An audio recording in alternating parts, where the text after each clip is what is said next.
Interpreter. The Pledge of Allegiance will be led by Representative Gilchrist. I pledge allegiance.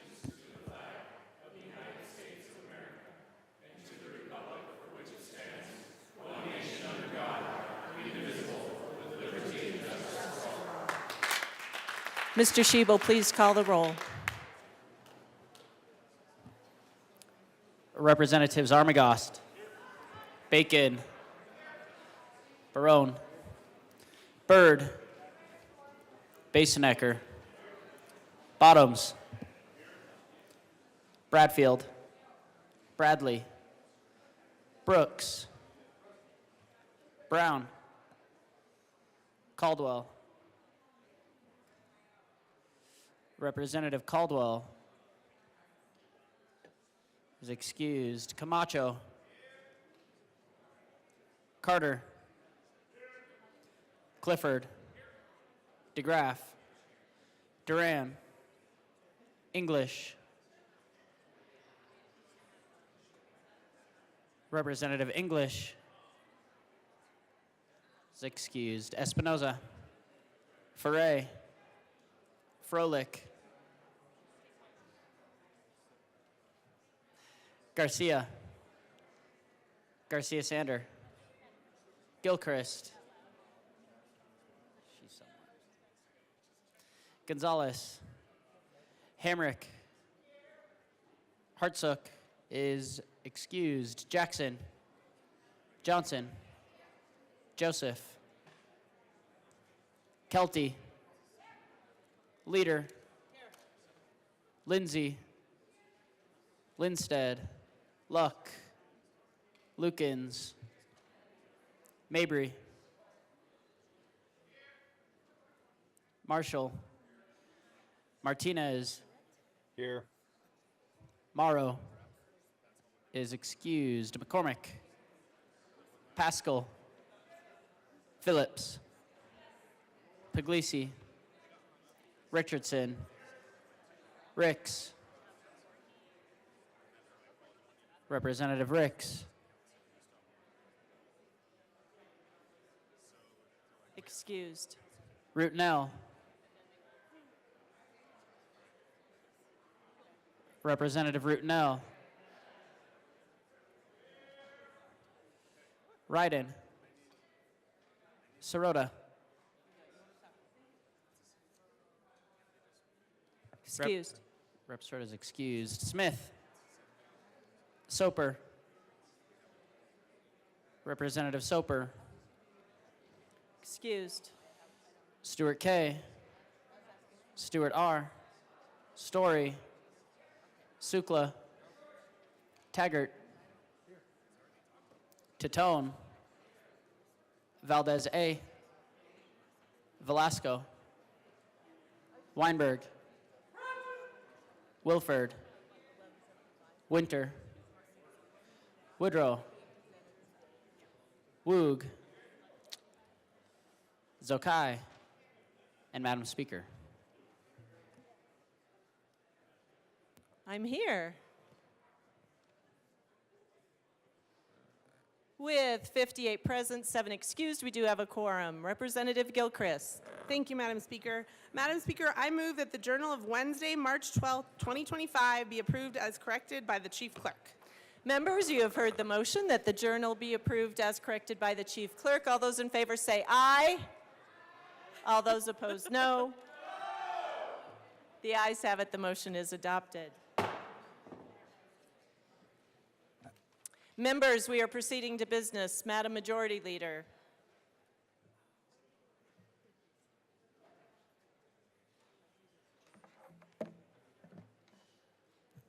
Thank you, Madam Speaker. I move the following bills be made special orders on March 13th, 2025 at 9:11 a.m.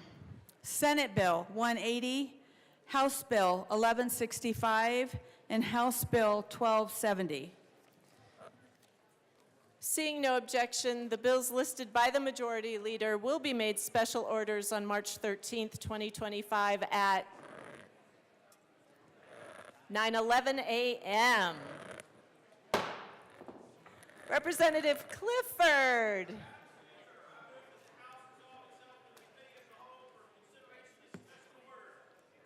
Members, you have heard the motion. Representative Clifford will take the chair.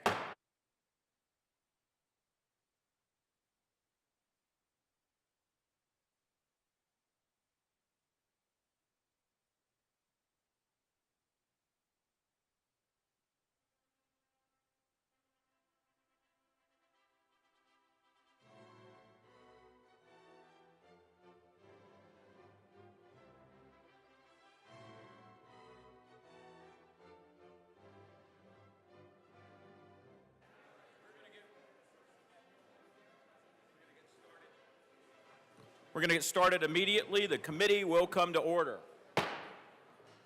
With your unanimous consent, the bills will be read by title unless there is a request for a reading of a bill at length. Committee reports are printed and in your bill folders. Floor amendments will be shown on the screen and on your iPads. Bills will be laid over upon motion of the Majority Leader. The Coat rule is relaxed. Madam Majority Leader. Thank you, Mr. Chair. Members, I just wanted to draw your attention to, normally props are not allowed or aids are not allowed on second reading with bills, but this morning I'm making an exception for Senate Bill 180. I feel that the chart that is going to be provided by Representative Taggart and Rep. Sirota will give us a better understanding of their bill. So with that, go right ahead.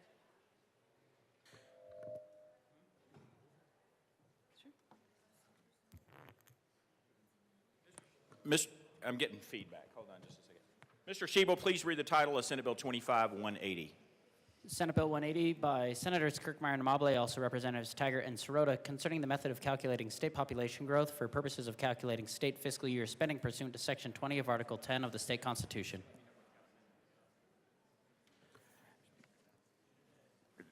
Just 1 second. Representative Sirota. Thank you, Mr. Chair. I move Senate Bill 180. I'm sorry, Representative Sirota. Can you please say that again? I was not listening. Thank you, Mr. Chair. I move Senate Bill 180. And I'm happy to tell you all about it. Thank you. Please proceed. Okay, so everyone knows, I think, that to calculate our Tabor limit growth factor, we take the change in inflation and the change in population growth, and that helps us, that sets our Tabor limit. The Budget Committee was presented a memo, a finding from our nonpartisan staff at LCS about how the current law is requiring the calculation method for the population growth used to determine our Tabor limit. And so the way that population growth is determined is the Census Bureau issues annual estimates for population, for the population of the state every December. And in December, they include a release of the state's population as of July 1 for that ending year. So, for example, in December of 2024, we got population estimates for July 1 of 2024, but then they also make revisions to estimates for prior year populations. So in December of 2024, not only did we get the July 24 population estimate, but also the July 23 population estimate. And so we use those numbers to calculate the change in our population growth. Representative Sirota, just 1 moment. Members, if we could please give your attention to Representative Sirota. Okay, so we use the change in those numbers. And the issue is that when you use the revised estimate for the base year, so when we're calculating our population growth to set the 25-26 Tabor limit, when you use a base estimate for the base year of 2023, when you use a revised estimate that they give in 2024, you have the potential to either undercount or overcount the population. And typically, because we round to the nearest tenth of a percentage, that doesn't usually result in anything different to calculate the Tabor limit. However, sometimes if there is an upward revision, then you will have, or sorry, if there is a downward revision, then you will have a double count of people. And if there is an upward revision of the population in the base year, you will undercount people. And so this leads to basically an incorrect amount. You are comparing apples to oranges when you're not comparing the same base year. So this bill seeks to rectify that so that we are using Representative Sirota, I am sorry. Members, this is a very technical bill on your favorite topic, Tabor. There will be a pop quiz shortly after she's finished. Please give Representative Sirota your attention. So we are rectifying that by using the population estimate in December of the same year. So for the 2023 base year, we would use the December 23 estimate, and then the December 24 estimate. So we're comparing both the base year and the 24 year. We're comparing the same things, not one that has been revised. Over the past 10 years, a nonpartisan staff found that there were 3 years where the downward revisions resulted in double counting and a greater Tabor limit growth factor would have occurred, and 2 years where upward revisions would have resulted in population not being counted and a lesser Tabor limit growth factor.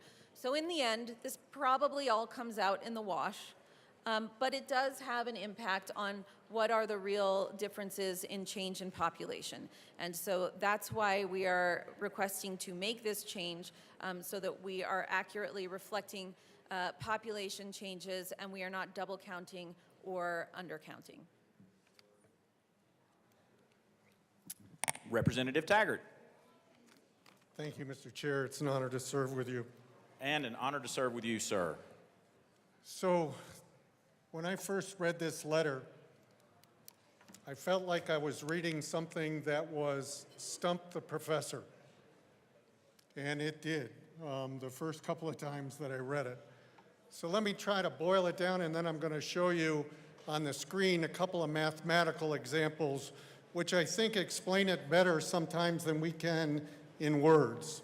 So first, I'm going to repeat a few things that my co-prime has already talked about. The methodology for calculating population growth is critical to our calculation of the Tabor CCAP. As you know, population growth percentage is in fact added to the percentage change that takes place with the Consumer Price Index. Tabor does not, however, include a definition of population growth. It does not, but specifies that the limit is adjusted by the percentage change in a prior calendar year as determined by the annual federal census estimates.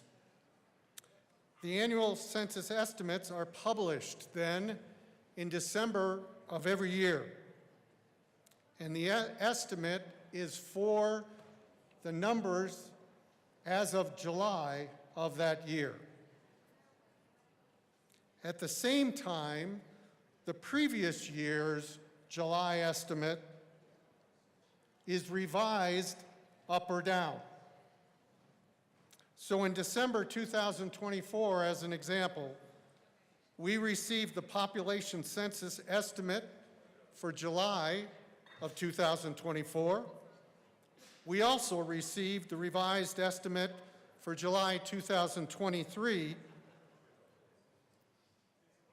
Now, per current status, we are obligated to utilize the revised census estimate. So in this year, it would be what came out in 2024 that revised the July 2023 estimate. So here's the problem. with the current methodology and statute. If the revised estimate published in December 2024 for 2023 is less than the original estimate from what was published in December of 2023. So if it in fact is less than that original estimate, we end up double counting our growth. This has happened 3 times in the last 10 years.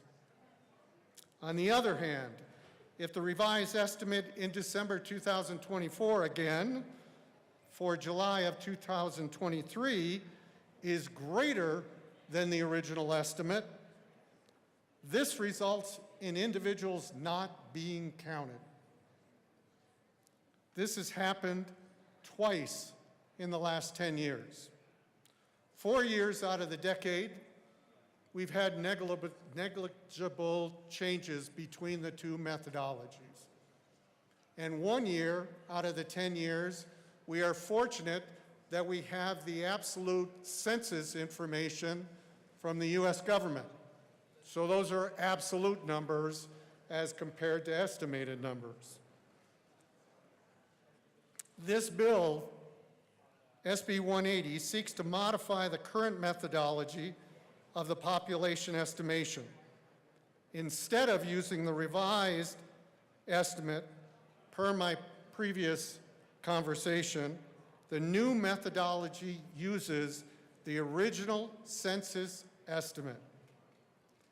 For this year, then, we would be using the July 1st, 2023 estimate as published in December of 2023 versus the revised July 2023 estimate that came out in December of 2024. This has a difference. So if you bear with me, I think it's easier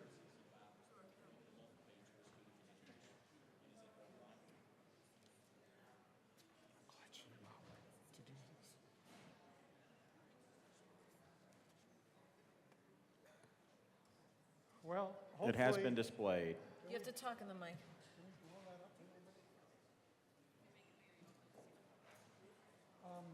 You could blow up and then just look at one at a time. Could you do that? That's great. So the first example is a double count that took place for the numbers of July 2015. So the original estimate of our population growth was 5,456,000 individuals. The revised one was came down to 5,448,000 individuals, which over on the right-hand side, I give you, that's a 7,755 person difference. Now, where it comes into where it's important is the growth per the revised estimate, having a double count in it, now has a growth factor of 1.655%. Had we used the original estimate, that would have been 1.5389%. Doesn't look like a significant, but when it comes to calculating the Tabor CCAP, that's significant. So this is the double count, which takes place if the revision, in fact, comes down. Now, if we could go to the second half. This is an example of what took place in July 2022. So in this particular case, the original estimate was 5,839,000 people, basically 5,840,000 people. The revised estimate went up. It went up to 5,841, which was an increase over there, as you can see again, as 1.1 thousand individuals. So now when I come down to the situation of comparing it then to the July 2023, growth per the revised would be 6.26% versus had we gone with the growth per the original, it would have been 6.4%. So again, I remind you that the overcount or the double count has taken place 3 times in the last decade. The undercount has taken place twice, and 4 times it has been negligible.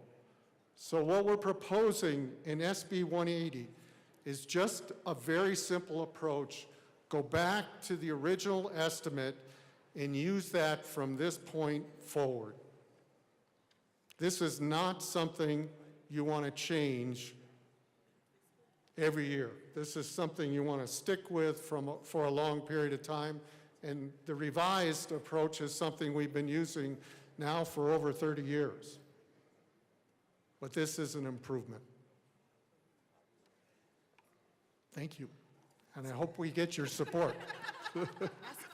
Is there any further discussion? Yes, no? Assistant Majority Leader Bacon. I was paying attention and taking notes, sir. Thank you. And so I guess what I'm reading the line here about how the increase or decrease in population, I want to repeat back what I think I heard. That in order to figure out, our Tabor caps and also consequently refunds, we have to adjust for population size along with inflation. And this bill is about how we determine population size. And we're moving from using base estimates from the years prior to base estimates from the current year. And that may not be the right term, but if it sounds like it's the right direction, I think what my question just generally is where are we this year with where do you think we'll be this year with our estimate? And I'm trying to understand the fiscal note since we see a negative change in Tabor refunds. I think I'm getting to the right conclusion, but I'm wondering if you could answer where you believe our estimate will be, if it's an increase or a decrease per what the fiscal note says. The fiscal note says, in fiscal years that follow calendar years when the population estimate is revised down, the bill decreases the limit and increases refunds, and it's the opposite when population is up. So I guess I'm asking you, where are we at in 2024, 2025, up or down? Representative Taggart, or Representative Sirota, or Representative Taggart. Thank you, Mr. Chair. So for this year, if you look at this particular example, we are in a year where the delta between the original July estimate and the revised estimate is growth. And therefore, if we used the older methodology, our percentage growth would be lower than it actually is. Representative Sirota. Thank you. Per a memo that we were issued from LCS back in, I don't know what month that was. It feels like forever ago, but it might have been last month. No, it was end of January. Under current law, which we're considering, current law is the methodology that we want to move on from. The Tabor limit growth factor for 25-26 would be 3.2%, but under what we are presenting, it would be 3.6% for 25-26, which would result under current law in the Tabor limit for fiscal year 26 being $19.73 billion under current law. Under the alternative population growth calculation of comparing apples to apples instead of apples to oranges, the alternative growth population growth calculation would result in a ref CCAP of $19.81 billion. So it's a difference of $76.5 million. So this year, thank you, Mr. Chair. Representative Taggart. I'm sorry. So this year, looks like this second example. It could just as easily have been the other way around. And that's why it's important to realize that this has had its ups and downs. We're just trying to get it more accurate. Is there any further discussion? Okay, please clear the screen. Everybody get out a blank sheet of paper so we can give you a pop quiz on this information. All those in favor of the passage of Senate Bill 25-180, say aye. All those opposed, no. The ayes have it. Senate Bill 25-180 is adopted. Mr. Shivo, please read the title of House Bill 1165. House Bill 1165 by Representatives Pascal and Soper, also Senators Simpson and Kipp, concerning the management of underground energy resources.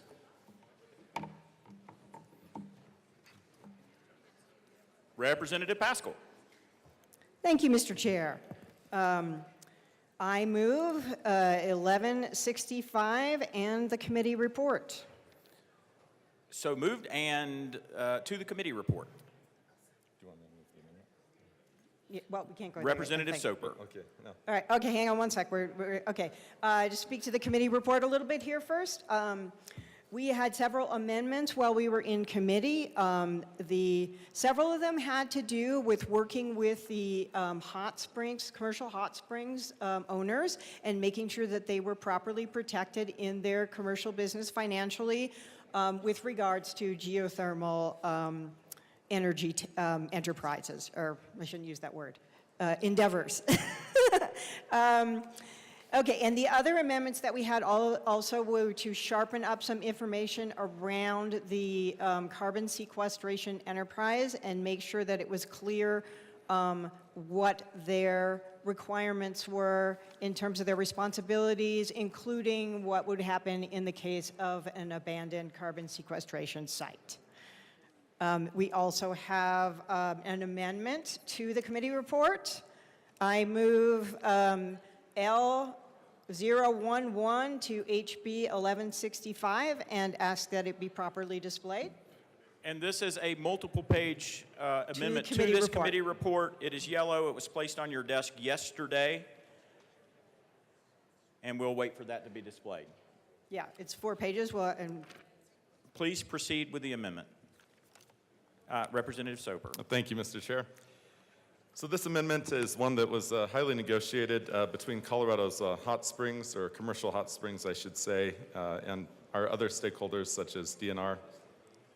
It creates a notice requirement to protect our geothermal hot springs operations so that if any future operations occur within a quarter mile of an existing well permit or ECMC deep operations, then notification would be given to an interested party through an email. It also adds, for the first time in Colorado law, a recognition of historic hot springs, and then specifically protects our historic hot springs through a legislative declaration.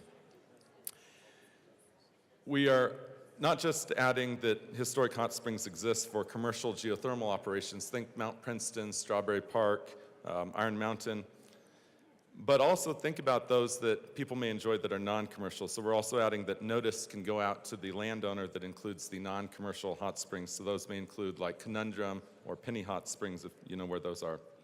If not, that's a great hike this summer to discover them. It also requires the ECMC to consider material injury prior to geothermal operations in issuing a permit, and reinserts an updated definition for material injury as it relates to prior geothermal operations, including historic hot springs, which includes consideration of temperature, pressure, water quality, and mineral content. And then in addition to these nation-leading protections for historic hot springs, both commercial and non-commercial, it brings many of Colorado's treasured hot springs to a position of support for this bill. So Amendment L011 also makes changes to geologic storage enterprise part of the bill, which is the first part of the bill, by clarifying that the ECMC Commission can maintain regulatory liability on an operator if that operator's conduct has resulted in contractual, civil, or criminal liability that affects the Commission's decision for an approval site closure based on feedback from the carbon capture and storage solutions. And would ask for a yes vote. Is there any further discussion to the amendment of the Energy and Environment Committee reports? Seeing none, the question before us is the passage of L11 to the Energy, Environment, and Committee report. All those in favor say aye. Aye. All those opposed, no. The amendment is adopted. To the committee report, Representative Pascal. I ask for a yes vote on the committee report. Is there any further discussion on the committee report? Seeing none, the question before us is the adoption of the Energy and Environment Committee report as amended. All those in favor say aye. Aye. All those opposed, no. The ayes have it. The committee report is adopted. To the bill. Representative Pascal. Thank you, Mr. Chair. So what this bill, 1165, is about underground energy sources. One section of the bill is about carbon sequestration. So for those who don't know, and I didn't know when I started on this bill, what that means is putting CO2 underground to help clean it out of the air. We already have that in statute. It currently exists. What this bill does is create a long-term stewardship of completed projects. So this bill creates an enterprise and a board of that enterprise to oversee those projects, make sure that there isn't any problems with them ongoing after the project team has left the site. It is paid for through fees by the carbon sequestration operators. You want to talk about the other half of the, okay. Representative Soper. Thank you, Mr. Chair, and thank you, Representative Pascal. This is really an exciting bill to also develop our geothermal operations. So we just passed the amendment that got us out of hot water, as it were.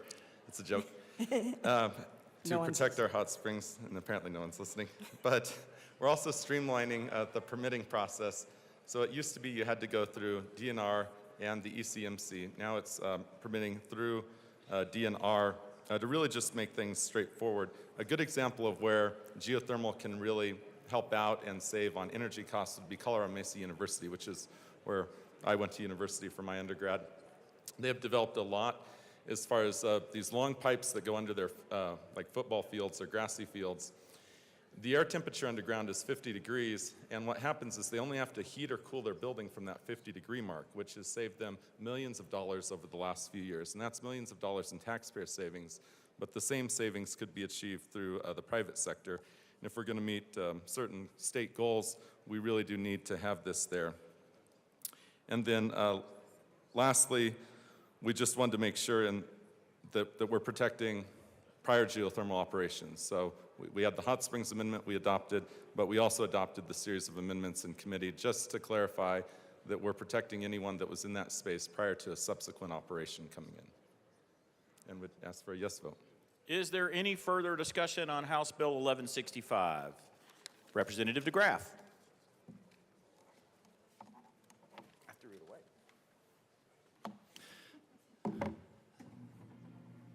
Thank you, Mr. Chair.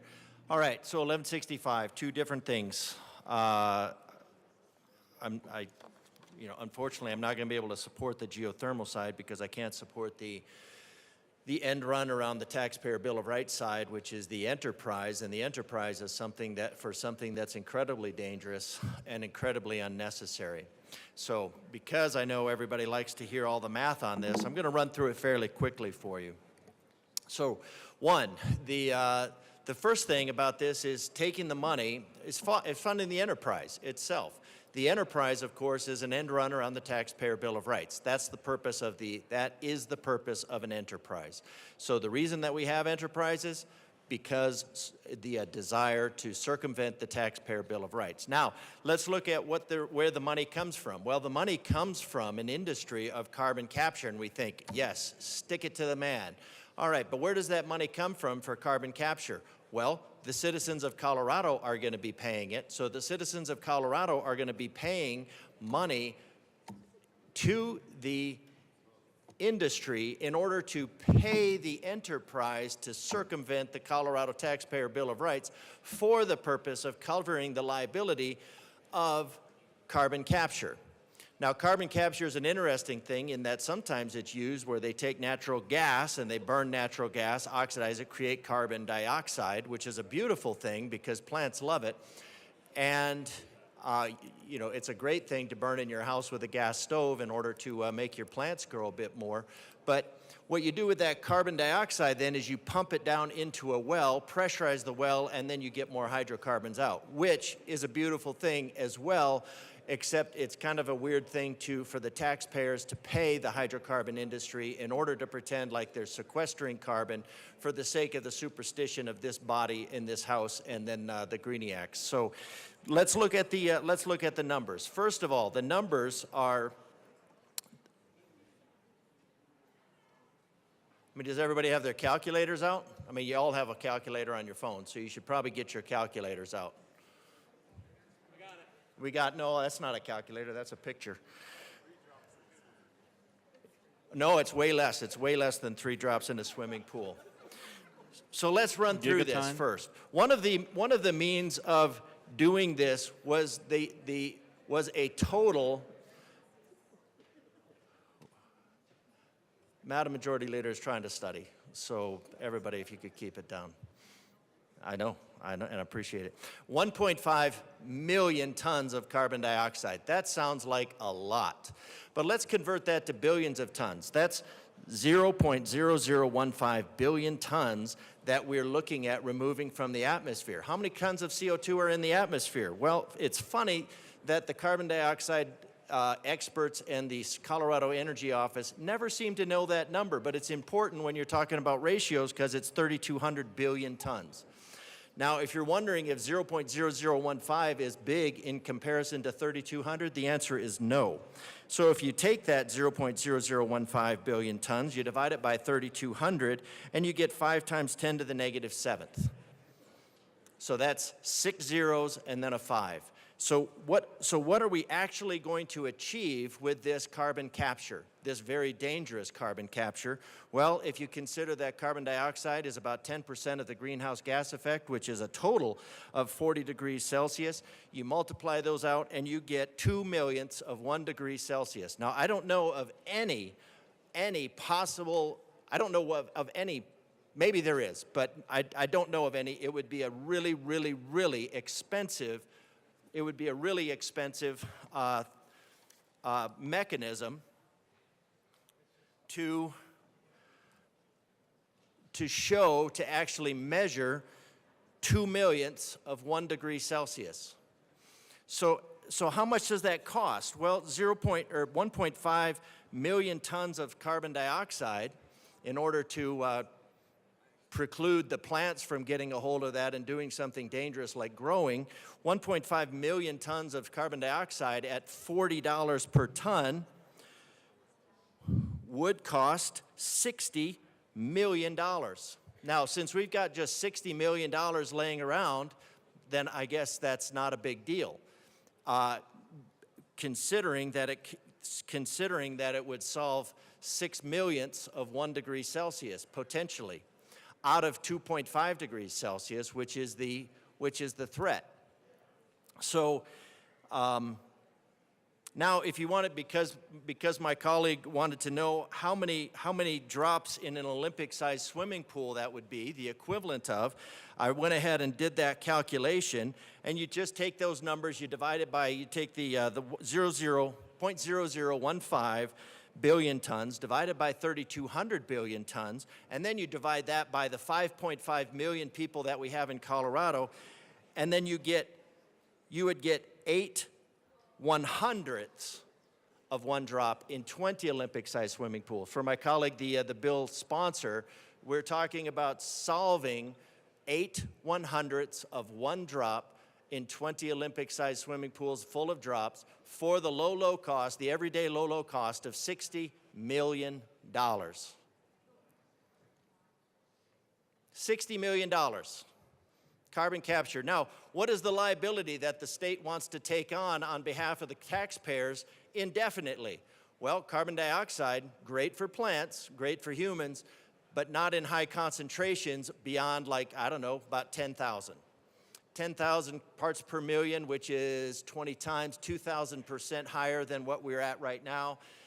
So we're no danger. Submarines try to keep theirs below 5,000 PSI or parts per million. and definitely below 8,000, but really nothing happens below 10,000, especially if you're habituated to it. So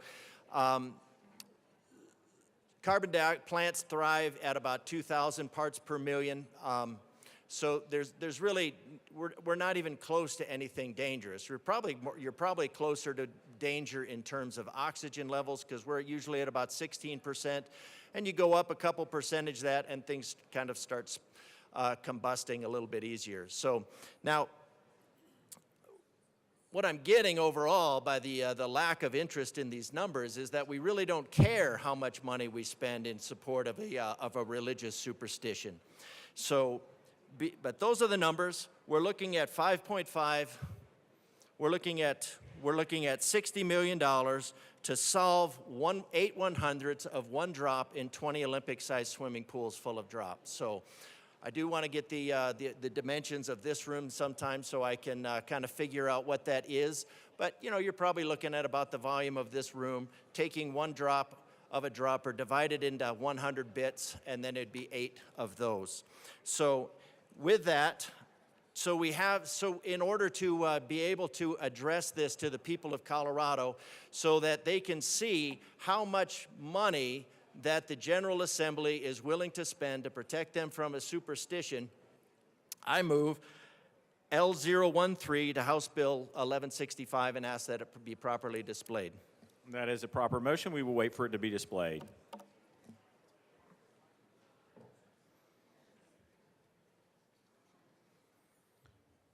Please proceed. Thank you, Mr. Chair. All right, amend printed bill, page 4, line 9, insert. All right, so this just goes in the ledge deck. You can find it where you want. You can write it in if you want to. You know, that's how we used to have to do the pen and ink changes to our regulations. Real pain in the neck. I like the digital version better. But you'll be able to read this in the pre-amend, because I'm sure everybody wants to know how the state of Colorado is going to spend $60 million. With over 3,200 billion tons of CO2 in the atmosphere, its makeup of the dry atmosphere has increased from 0.03% to 0.04%. Think about that. 0.03% to 0.04% in the last 200 years. Now, before that, we're in the pre-industrial ice age, which was marked by a glorious time of famine and plague.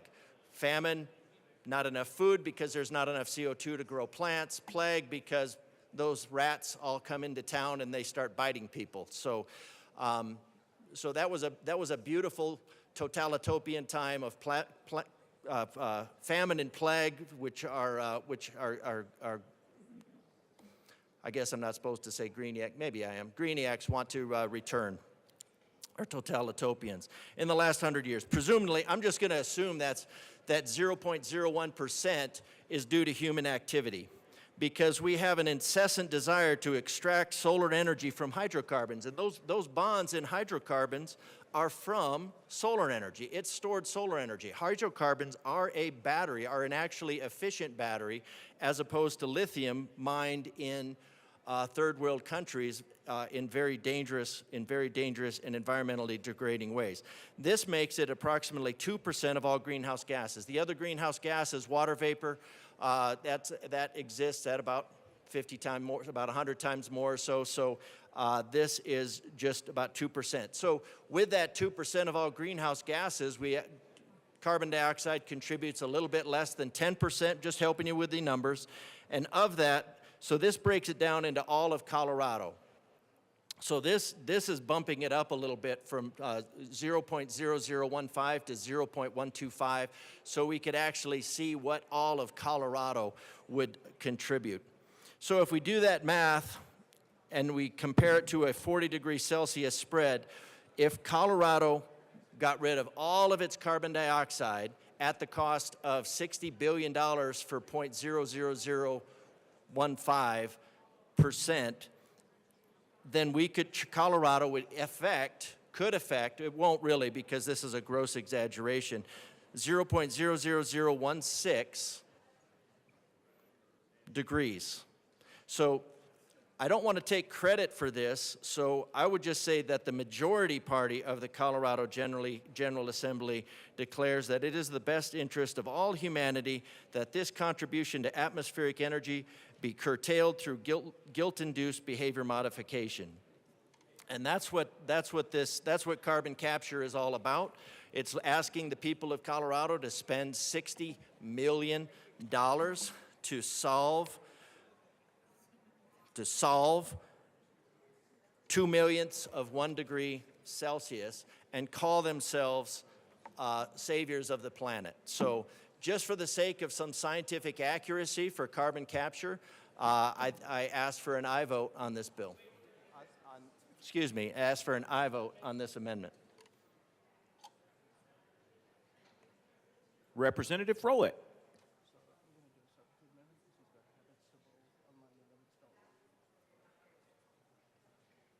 Well, you could just go for a no vote.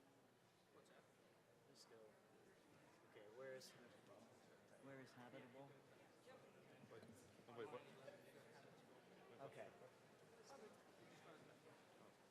Representative Froelich. Thank you very much, Mr. Chair. I ask for a no vote as much as I am in general in favor of guilt-induced behavior modification. There is also a typo on line 11, and the amendment is kind of a bad idea. So I ask for a no vote. Representative Weinberg. Thank you, Mr. Chairman. I'd like to offer a substitute amendment. I move L14 and ask that it properly be displayed. Is L14 an amendment to this amendment? Substitute amendment? Okay. We will ask that it be properly displayed.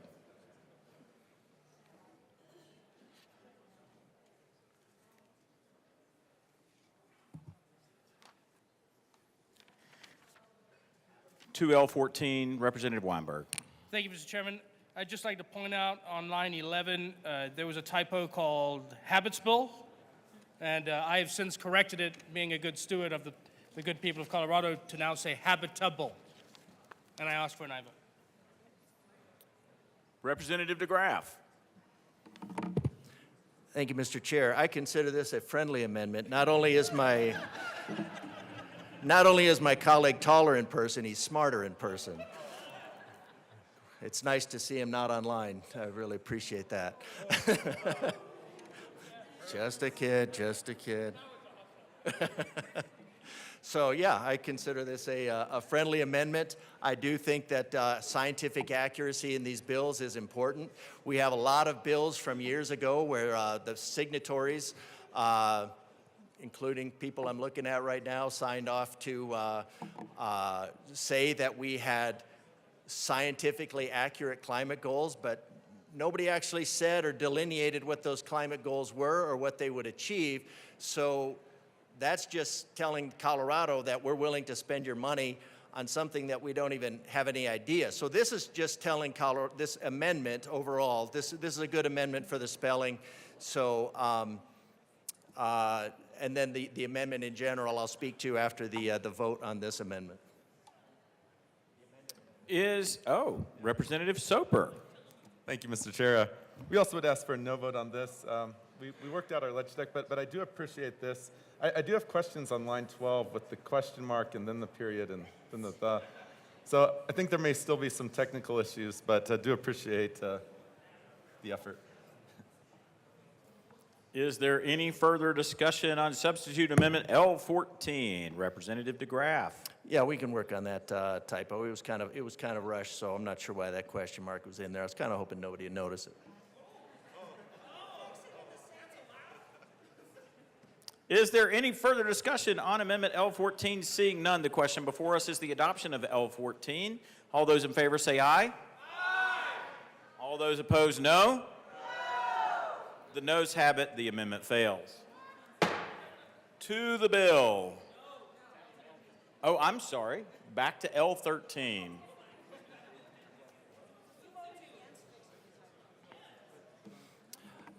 All right, so in theory, the question marks just need to be, I'm willing to strike those question marks for the grammatical accuracy, for the scientific accuracy, for the numerical accuracy of this bill. Otherwise, we're just telling Colorado that we don't care how much we're spending and on something that will accomplish absolutely nothing. I mean, at some point, I don't know, I just consider 5 zeros in the decimal to be rounded off to about 0, especially when you start looking at significant figures. So Colorado is looking at, and we can have a discussion about significant figures another time. Madam Majority, now you want to have the discussion about significant figures? It's not the time. So, yes. So anyways, for scientific accuracy, for numeric accuracy, for transparency for the people of Colorado, that the General Assembly is willing to spend hundreds of millions of dollars. This works out to be trillions of dollars per degree to accomplish absolutely nothing, because your day goes by at 1 degree Celsius per hour, back and forth all day long, 8 degrees per season. So I'm pretty sure about 5 millionths of 1 degree is probably not going to be anything anybody noticed in the last microsecond in which you blinked your eyes. So I ask for an aye vote. I think we ought to be honest with the people of Colorado and tell them what you're, I almost said wasting your money on, but what I would say is what you're investing their hard-earned tax dollars on, and they should know that it's accomplishing nothing. Seeing no further discussion, Representative Pascal. I urge a no vote on this amendment. Representative DeGraff. Thank you, Mr. Chair. I would ask the sponsors why they're opposed to numeric accuracy, and so we can have some level of cost-benefit analysis because these things go into the budget, and anytime we have something in the budget, we need to have some basis of benefit in order to figure out the cost, because without the benefit, let's see, cost over benefit. So let's see, the cost over benefit, if we take away the benefit, we put it as 0, then so let's say this program costs $1 and it is divided by 0. Now our cost benefit analysis is that this is an infinite cost for no benefit. So I'm just trying to help the sponsors be accurate in engaging the population of Colorado, and we should be able to tell them what the benefit is. If the sponsor is not willing to tell them what the benefit is, I think I'm not going to speak to the motivation of duplicity, but I think it is duplicitous, and so I would like to know from the sponsor, one of the sponsors, why we would be spending Coloradans' money without telling them what it's actually going to accomplish, because 0.8 of 1 trillionth, I do refer to this as a superstition, but a superstition actually has more numeric backing than this does. So if you're going to impose something on Colorado for an incredible cost with lower numeric backing than a superstition, I think we should be able to explain why. I think you should be able to explain why. So I'd like to ask the sponsor why a no vote. Why not telling the people of Colorado how much money they're spending to accomplish absolutely nothing? So I would feel better if one of the sponsors could explain that to me.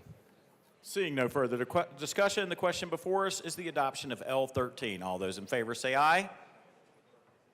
All those opposed, no. The noes have it. The amendment fails. To the bill.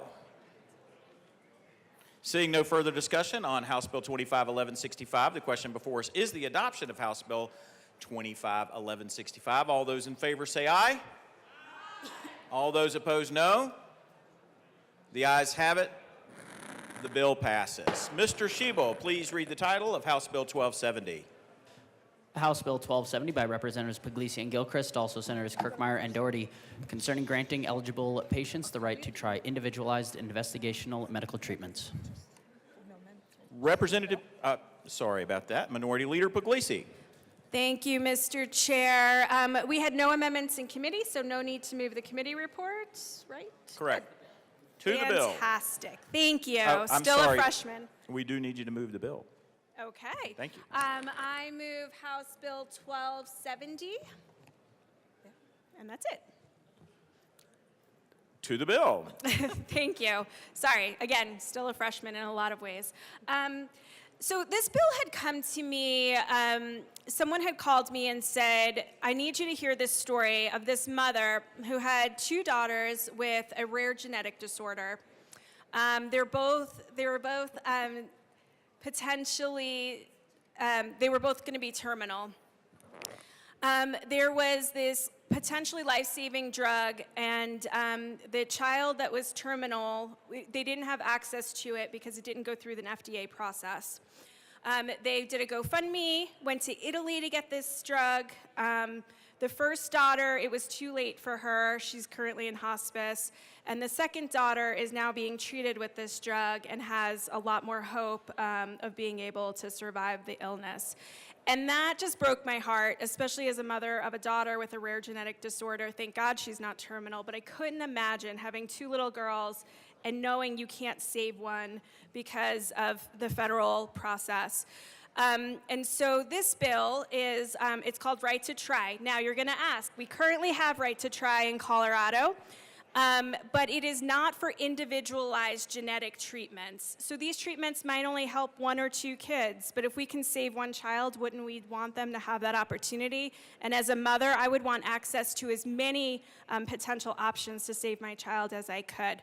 And so I really appreciate my co-prime for being on this. We have not changed the underlying law, so the underlying law is the same. It just closes this loophole for individualized genetic treatments.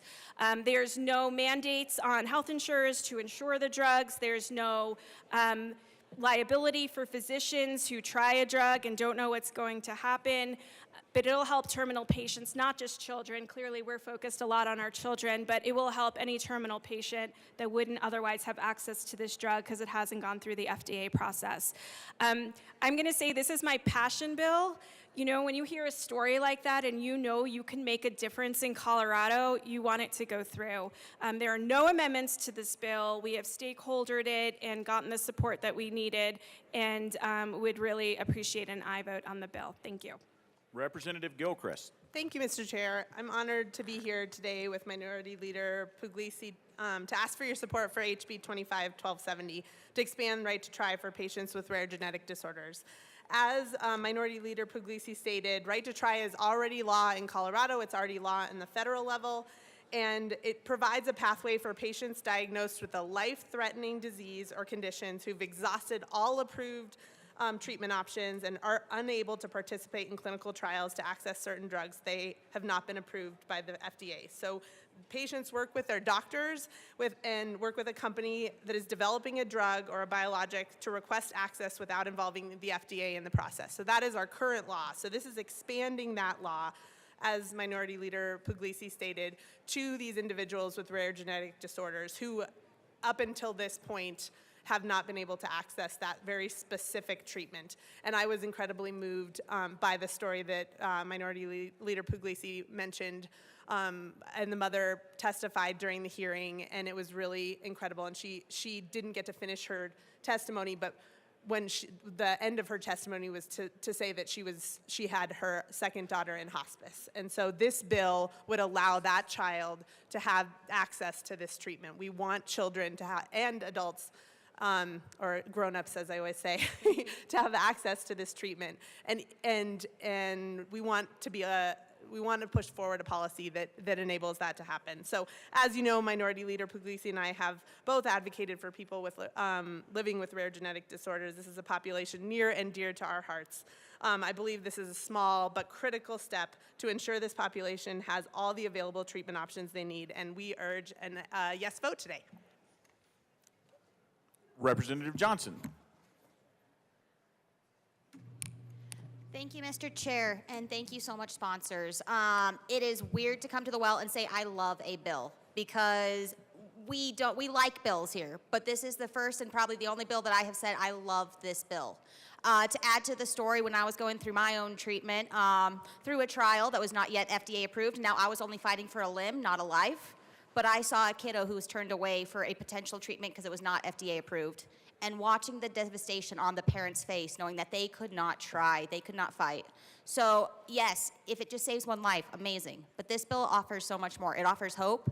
It adds to that fighting mentality that parents and kiddos have when they're going through tough times. And while it is an individualized treatment, the issue is that while rare diseases are rare to individuals, the concept of having a rare disease is not. And this offers hope. It offers that fighting spirit, and it offers a way that they can continue sometimes to the end, knowing that they gave it their all, or we can turn it around. They can continue to adulthood. Adults can turn to older generations, and they can continue to fight for their right to live. And so I strongly support this. I love this bill. Thank you so much, sponsors. Definitely vote yes. Seeing no further discussion, the question before us is the adoption of House Bill 1270. All those in favor say aye. All those opposed, no. The ayes have it. The bill is adopted. Madam Majority Leader. Thank you, Mr. Chair. I move the committee rise and report. The committee will rise and report.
The House will come back to order. Mr. Schiebel, please read the report of the Committee of the Whole. Mr. Speaker Pro Tem, your Committee of the Whole begs leave to report as under consideration the following attached bills, being the second reading thereof and making the following recommendations thereon. House Bills 1165 as amended and 1270 passed on second reading, order engrossed and placed on the calendar for third reading and final passage. Senate Bill 180 passed on second reading, order revised and placed on the calendar for third reading and final passage. Representative Clifford.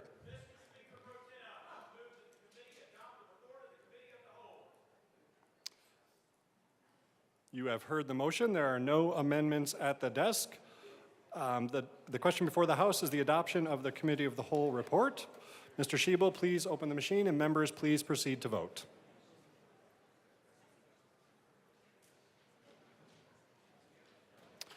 Representative Martinez, how do you vote? Yes. Representative Martinez votes yes. Representative Ricks, how do you vote? Yes. Representative Ricks votes yes.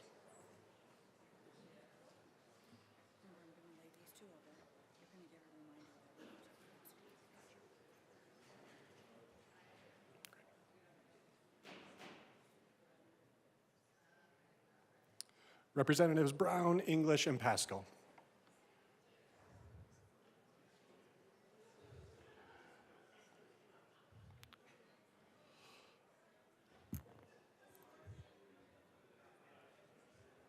Representative English is excused. Representative English is here. Mr. Schiebel, please close the machine. With 39 aye votes, 21 no votes, and 5 excused, the report of the Committee of the Whole is adopted. Members, our next order of business is third reading. Madam Majority Leader. Or Mr. Schiebel, please read the title of House Bill 1169. House Bill. No, I'm sorry. Yeah, Madam Majority Leader. Thank you, Mr. Speaker Pro Tem. I'd like to move House Bill 1169 and House Bill 1238 until tomorrow. Seeing no objection, House Bills 1169 and 1238 will be laid over until tomorrow. Now, Mr. Schiebel, please read the title of House Bill 1280. House Bill 1280 by Representative Story and Smith, also with Senators Winter and Ball, concerning advanced leak detection for pipelines and in connection therewith, directing the Public Utilities Commission to adopt rules regarding the implementation of advanced leak detection technologies by a certain date. Madam Majority Leader. Mr. Speaker Pro Tem, I move House Bill 1280 on third reading and final passage. The motion before us is the adoption of House Bill 1280 on third reading and final passage. Mr. Schiebel, please open the machine, and members, please proceed to vote.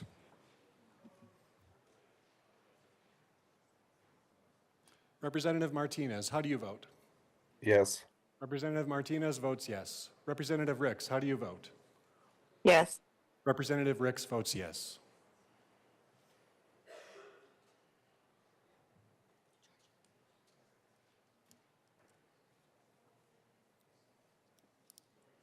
Please close the machine. With 41 aye votes, 19 no votes, and 5 excused, House Bill 1280 is adopted. Co-sponsors.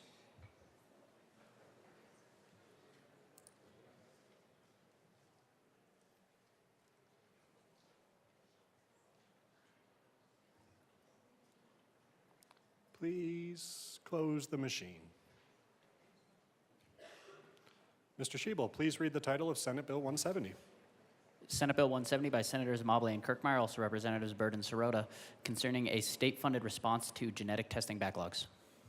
Majority Leader Duran. Mr. Speaker Pro Tem, I move Senate Bill 170 on third reading and final passage. The motion before us is the adoption of Senate Bill 170 on third reading and final passage. Mr. Schiebel, please open the machine, and members, please proceed to vote.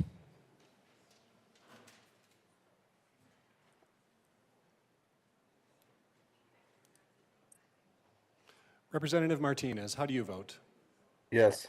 Representative Martinez votes yes. Representative Ricks, how do you vote? Yes. Representative Ricks votes yes.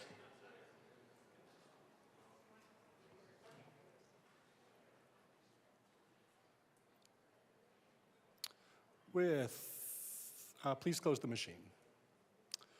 With 60 aye votes, 5 excused, and 0 no, Senate Bill 170 is adopted. Co-sponsors.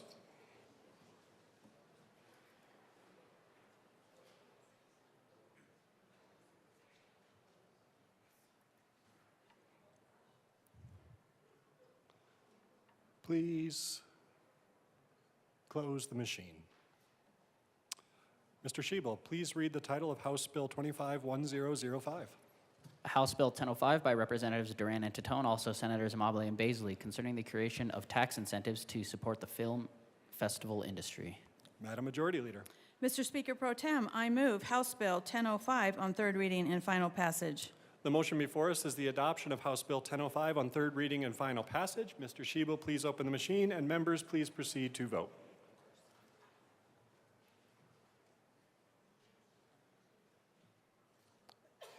Representative Ricks, how do you vote? Yes. Representative Ricks votes yes. Representative Martinez, how do you vote? Yes. Representative Martinez votes yes.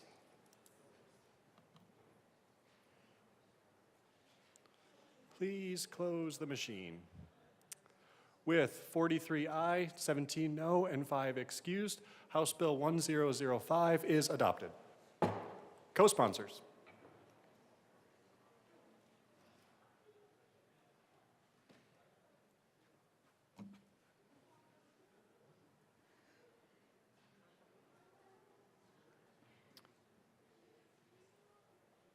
Please close the machine. Mr. Schiebel, please read the title of Senate Bill 4. Senate Bill 4 by Senators Winter, F., and Marchman, also Representatives Wilford and Garcia, concerning regulating fees licensed child care programs may charge families. Madam Majority Leader. Mr. Speaker Pro Tem, I move Senate Bill 4 on third reading and final passage. Representative Luck. Thank you, Mr. Speaker Pro Tem. Yesterday, we had a lively conversation around this bill, which I greatly appreciated and enjoyed both the levity of the conversation, even though we were talking about weighty things. I subsequently had a conversation with one of the bill sponsors, and so that conversation provoked me actually to come down here. Yesterday, we talked about another way of doing this, and one of the ways that we could do this is to weight the Colorado Shines with this as a data point, right? Already they're collecting information about all of these different facilities, and then they rank them 1 to 5, that this could be additional data point in terms of whether these fees are refundable or not. And we had a good conversation about that. But I think it's also worth noting and putting on this mic that when we talk about child care, we really should also promote and encourage our families to keep their children to the degree they can in their homes.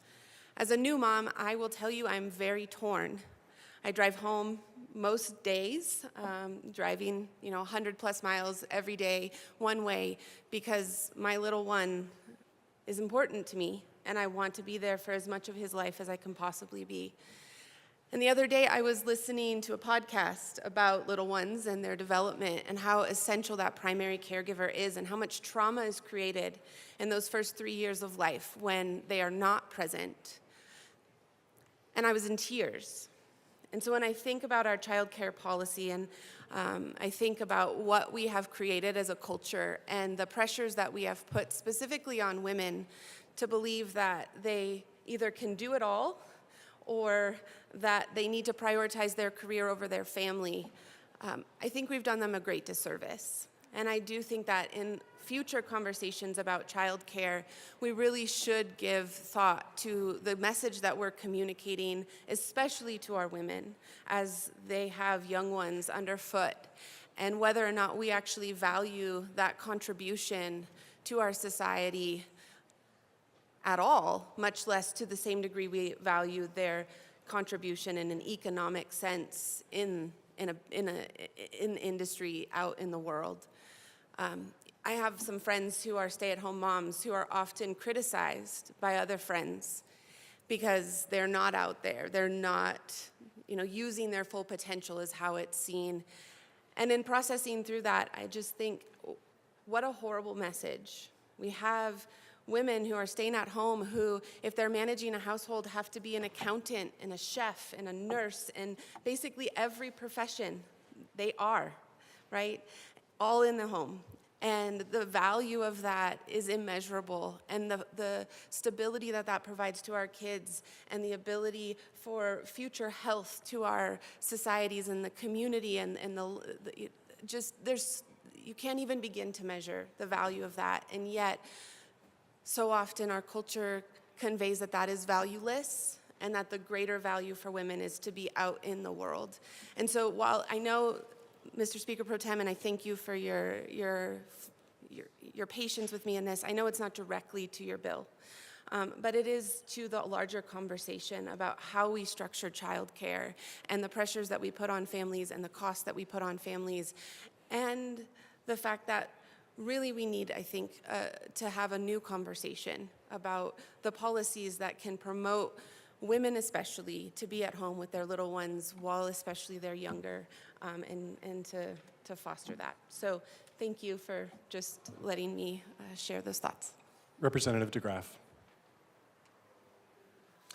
Thank you, Mr. Chair. It's an old saying, the hand that rocks the cradle rules the world. I'm not sure how programming a little supercomputer is not living up to somebody's full potential. But I was going to go over some of the fees, and that was a great lead. Well, we don't have the fees for this, but some of the requirements that go on these daycare centers, and it's a really good. That was a really good segue. Now, whether the detachment from family, the reattachment to state, to non-family is an intentional, that's a matter of discussion. But if you look at some of these fees, the tuitions that the sponsors talked about, $2,400 per kiddo, college tuition fees. It's not quite college tuition, but it gets pretty expensive. And when you listen to the psychologist would tell you that about 3 is the maximum, is the ideal for interaction. That would be about $7,200 a month, which is $86,400 per year.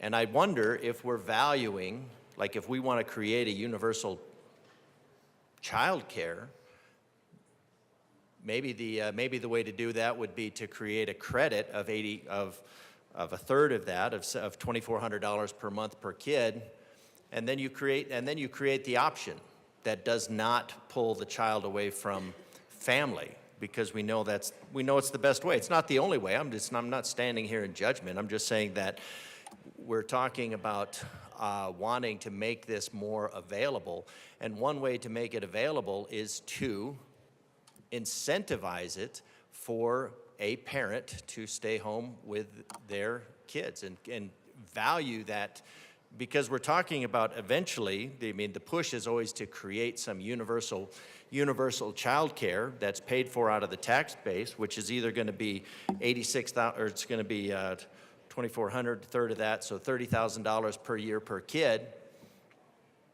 or it's probably not going to be the standards you want. And what goes into the licensing? Large permits, 7 to 12 in a home setting, maximum of 2 under the age of 2.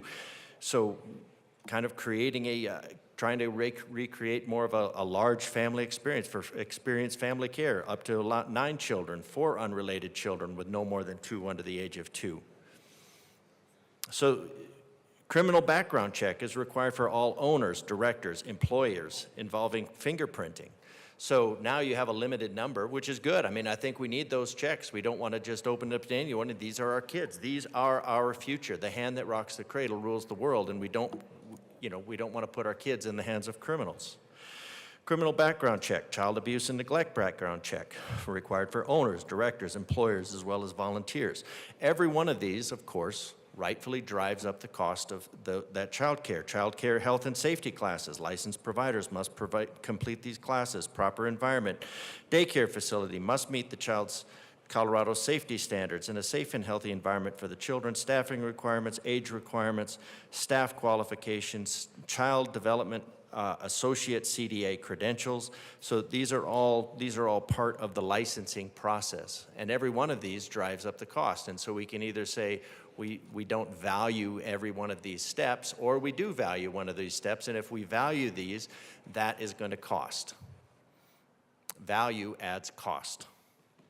Business structure, you'll need to choose your business structure, proprietorship, LLC, register with the state, zoning compliance, ensure the location is zoned for daycare use, insurance, obtain necessary insurance coverage. That's going to be very expensive. You're looking at bringing in 7 to 12 kids into a house. Prepare your daycare center. You will need to acquire furniture, safety supplies, cleaning supplies, supplies for the children to maintain, and all these things. So these are all areas that are driving up the cost. They're not bad. I'm not criticizing them. I think they're all rightfully in place, but they all add cost.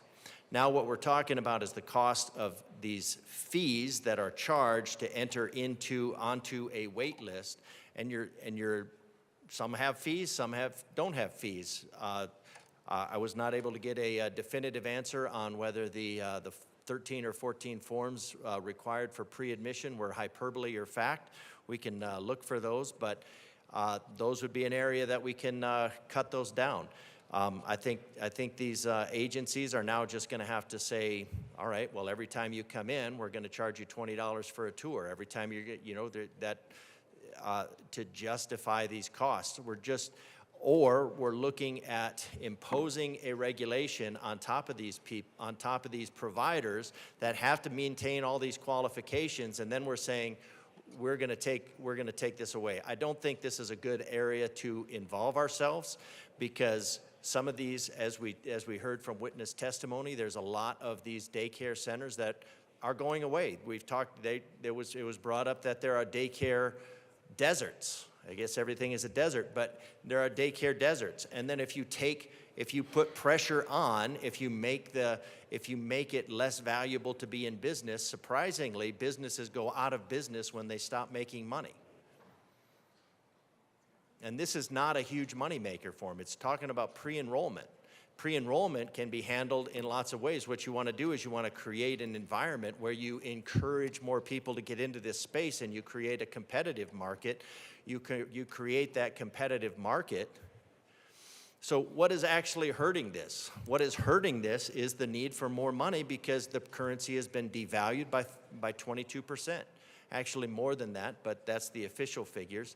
22.5%, because we've inserted a third of imaginary money by way of debt spending in the last 4 years. People are hurting, and I think the sponsors' attempts to lower the costs are legitimate. They're coming from a good place, but this organization, this body, this General Assembly is not looking at what it can actually do. We had our property taxes go up. The property taxes affect all of these individuals. And The property Representative taxes DeGraff, skyrocketed. I appreciate the point you're trying to make. If you could just really bring your comments back to the child care fee. Thank you, Mr. Chair. What we need to do is we need to deal with the actual cost of the child care fee, not cut around the edges and pretend that it's something significant.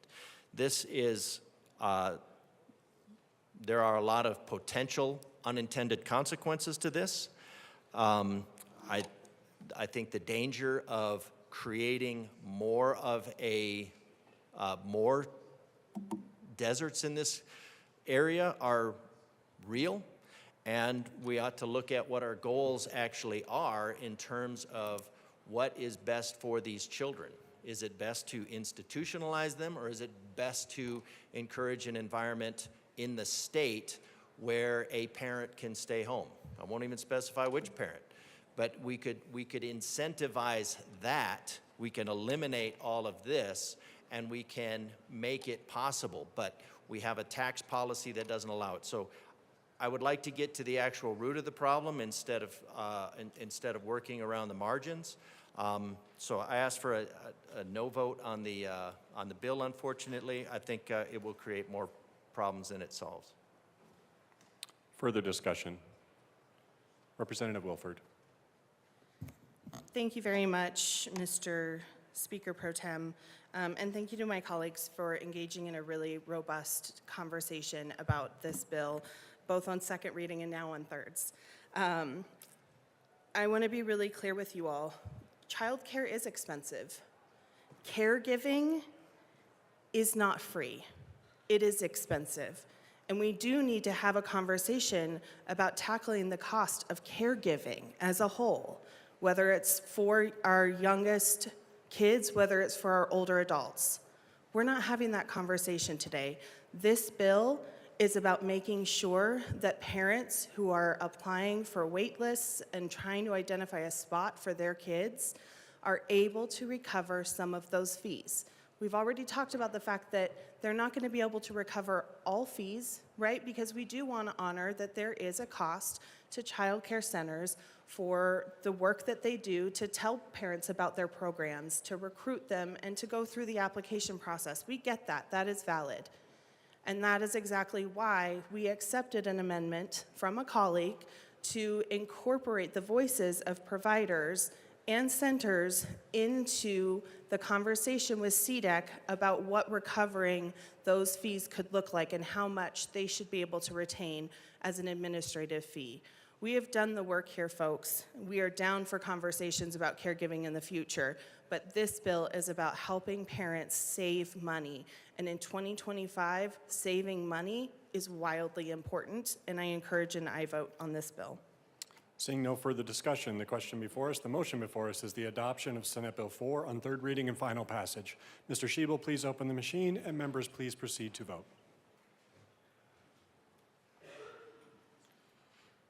Representative Ricks, how do you vote? Yes. Representative Ricks votes yes. Representative Martinez, how do you vote? Yes. Representative Martinez votes yes.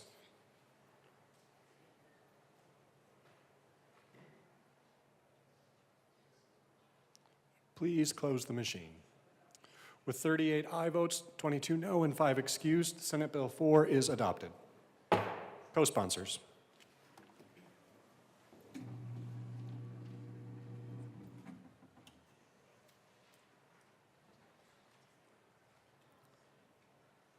Please close the machine.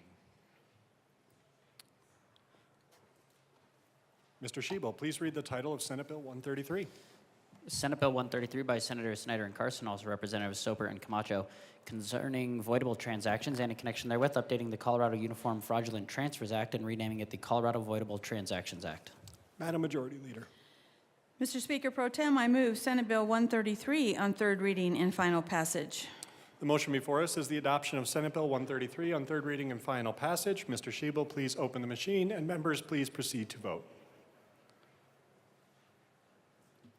Representative Martinez, how do you vote? Yes. Representative Martinez votes yes. Representative Ricks, how do you vote? Yes. Representative Ricks votes yes.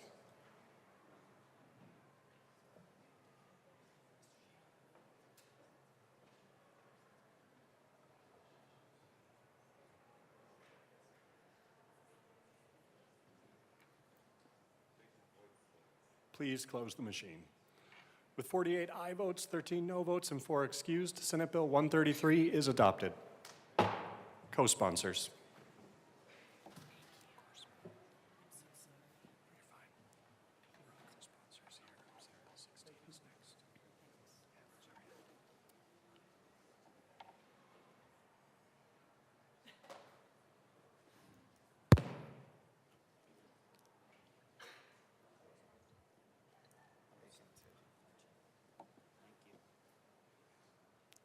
Please close the machine.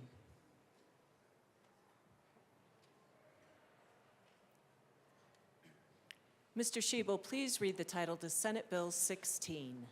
Senate Bill 16 by Senator Snyder, also Representatives Basenecker and Weinberg, concerning updating the framework governing escrow disbursements for real estate transactions. Madam Majority Leader.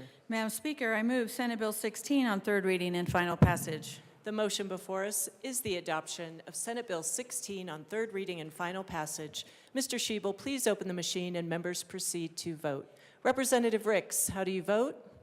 Yes. Representative Ricks votes yes. Representative Martinez, how do you vote? Yes. Representative Martinez votes yes.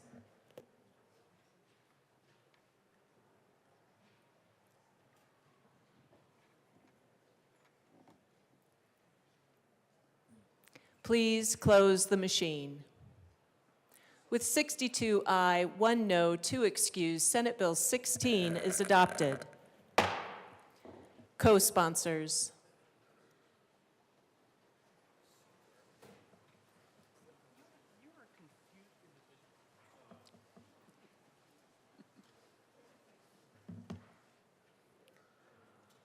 Please close the machine.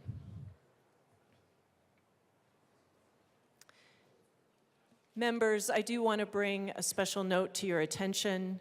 Pursuant to the Colorado State Constitution, Article 6, Section 10, the next bill, Senate Bill 24, will require a 2/3 vote to pass.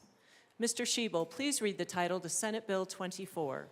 Senate Bill 24 by Senators Roberts and Frizzell, also Representatives Carter and Soper, concerning judicial officers and in connection therewith making an appropriation.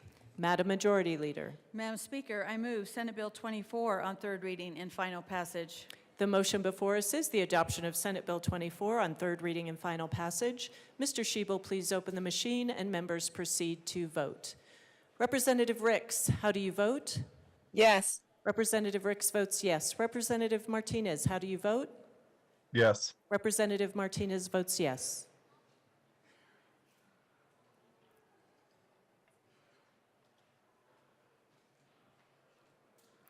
Please close the machine. With 63 ayes, 0 no, and 2 excused, Senate Bill 24 is adopted. Co-sponsors.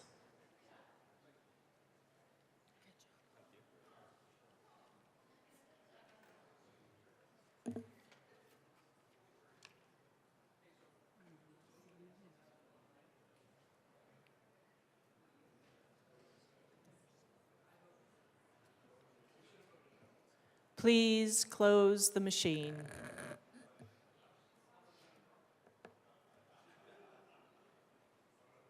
Mr. Shebel, please read the title to Senate Bill 42. Senate Bill 42 by Senators Cutter and Amabile, also Representatives Bradfield and English, concerning measures to address Colorado's behavioral health crisis response. Madam Majority Leader. Madam Speaker, I move Senate Bill 42 on third reading and final passage.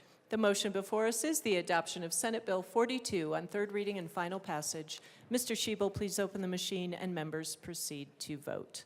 Representative Ricks, how do you vote? Yes. Representative Ricks votes yes. Representative Martinez, how do you vote? Yes. Representative Martinez votes yes.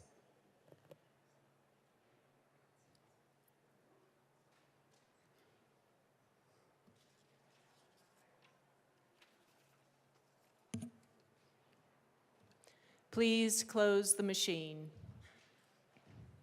With 53 aye, 10 no, 2 excused, Senate Bill 42 is adopted.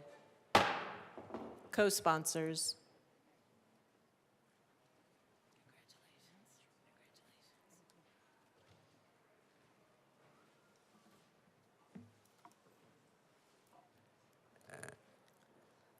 Please close the machine.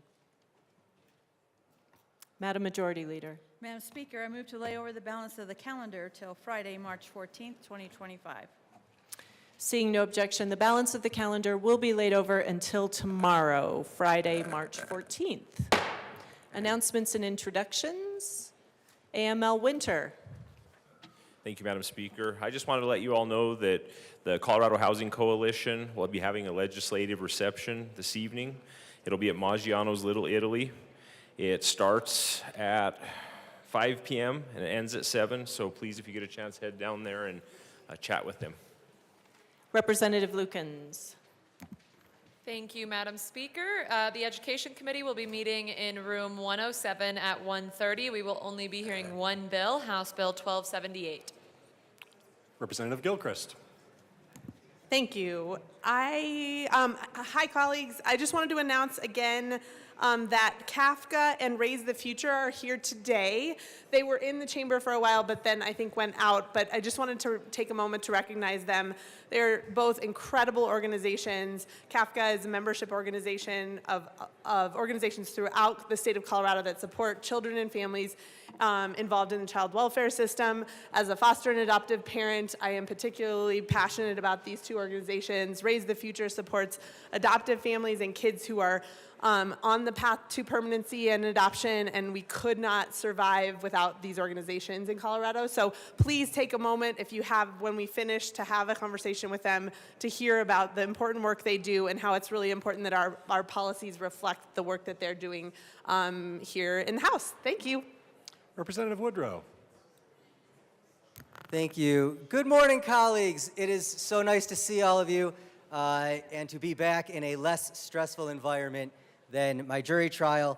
Today at 1:30 p.m. in Business and State Affairs, we'll be meeting in the Old State Library to hear Senate Bill 33, House Bill 1182, and Senate Bill 5. See you then.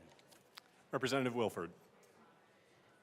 Thank you very much, Mr. Speaker Pro Tem. Listen up, folks. The State Civic, Military, and Veterans Affairs Committee will not be meeting today. You're welcome. Representative Garcia. Thank you, Mr. Speaker Pro Tem. Just to let you know, I've been approved to not be here in the morning. Have fun without me. Representative Byrd. Thank you, Mr. Speaker Pro Tem. All right, members, this is the announcement you've been waiting for. You have an opportunity to join JBC staff for training tomorrow, March 14th, on the long bill and the process of requesting amendments. So if you want to know how to change the budget that we're going to bring forward to you, you probably will decide you won't want to do that once you see what a great document this is. But in case you do, the training will be held in House Committee Room 112 from 8 until 9 a.m., or you can join virtually. So if you are interested in this, please make time to attend the important training. Thank you. Representative Lindstedt. Thank you, Mr. Speaker Pro Tem. The House Finance Committee will be meeting today to hear House Bill 1282 on adjournment, and we will have a special hearing tomorrow to take action on House Bill 1208 and to hear Senate Bill 3. So 2 meetings, 2 days. Thanks very much. Thank you, Representative Lindstedt. One quick announcement. Rep. Pascal will replace Representative Morrow on the House Committee on Ag, Water, and Natural Resources for today only. Representative McCormick. Thank you, Mr. Speaker Pro Tem. Agriculture, Water, and Natural Resources Committee will be meeting in approximately 10 minutes in room 107 to hear House Bill 1283. Thanks. Representative Valdez. Thank you, Mr. Speaker Pro Tem. It is an honor to serve with you. Honor to serve with you too, sir. Members of Energy and Environment, we will meet at 1:30 today to hear 3 bills. We will have Senate Bill 68, House Bill 1175, and House Bill 1202. We will be meeting in House Room 112 in the basement today as opposed to our normal committee room. Again, Energy and Environment will meet downstairs, room 112 at 1:30 sharp. Thank you. Representative Tatone. Thank you, Mr. Speaker Pro Tem. Hey, members, don't forget tomorrow, prepare your taste buds and sharpen your protractors. It's Pie Day. Tomorrow, the all-around glorious day, we celebrate pie. And I'm not referring to the movie Life of Pi, which is a movie about a tiger and a young man, and not about the life of dough and fruit. But that's right, tomorrow we're driving headfirst into the world of infinite decimals and finite delicious pies. So get ready to embrace your inner nerd, debate the merits of apple versus pecan, and maybe even try to recite a few digits of pi. Consider this your official warning. Irrational behavior and excessive pie consumption are not only tolerated tomorrow, they are practically mandatory. So bring a pie tomorrow to share. Thank you, Representative Tatone. Representative Sirota. Thank you, Mr. Speaker Pro Tem. Members, tomorrow morning at 8 a.m. in the Old State Library, House Appropriations will meet to hear the bills listed in your calendar. Representatives Joseph and English. Representative English. Thank you, Mr. Chair. I want to acknowledge that today is the NAACP Rocky Mountain, Colorado, Wyoming State Conference Legislative Day, and we have one of the members here on the House floor with us today. If we can stand and acknowledge.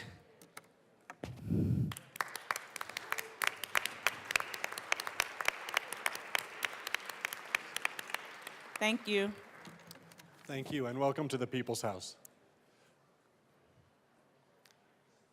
Madam Majority Leader. Thank you, Mr. Speaker Pro Tem. I move the House stand in recess until later today. Seeing no objection, the House will stand in recess until later today.